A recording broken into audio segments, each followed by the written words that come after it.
నమస్కారం అండి. అందరూ బాగున్నారా? ఈరోజు మహాభారతం 12th ఎపిసోడ్ పాండవుల జననం. పాండురాజు కుంతి మాద్రితో కలిసి అడవుల్లో జీవిస్తూ ఉంటారు. ఈలోపు ఒకరోజు ధృతరాష్ట్రుడు తండ్రి అవుతున్నాడనే విషయం తెలుస్తుంది పాండురాజుకి.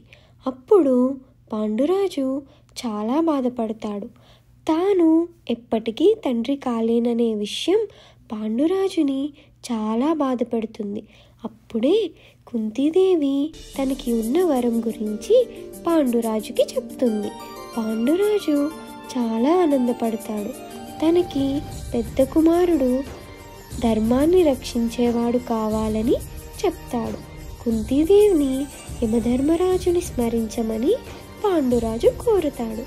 వెంటనే కుంతీదేవి యమధర్మరాజుని తలుచుకుని దుర్వాస మహాముని ఇచ్చిన మంత్రం చెప్తుంది.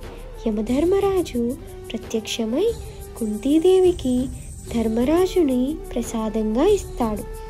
ఇతడు కురువంశానికి రాజు అవుతాడు. ధర్మంలో స్థిరమైన బుద్ధి కలవాడు అవుతాడు.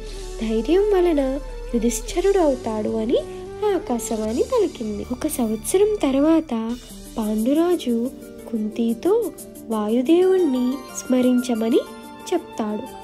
గొప్ప వేగము బలము ఉన్న కొడుకుని అడగమని చెప్తాడు.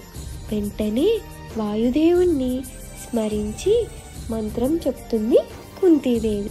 వాయుదేవుడు ప్రత్యక్షమై భీముణ్ణి వరంగా ఇస్తాడు. అలానే ఇంద్రుణ్ణి స్మరించి అర్జునుడిని కొడుగ్గా పొందుతుంది కుంతీదేవి. మాద్రి తన వల్ల పుత్రులు జన్మించలేకపోతున్నారని బాధపడడం చూసి కుంతీదేవి ఆ మంత్రాన్ని మాద్రికి కూడా చెప్తుంది. మాద్రి అశ్విని దేవతల ద్వారా నకుల సహదేవులకు జన్మనిస్తుంది.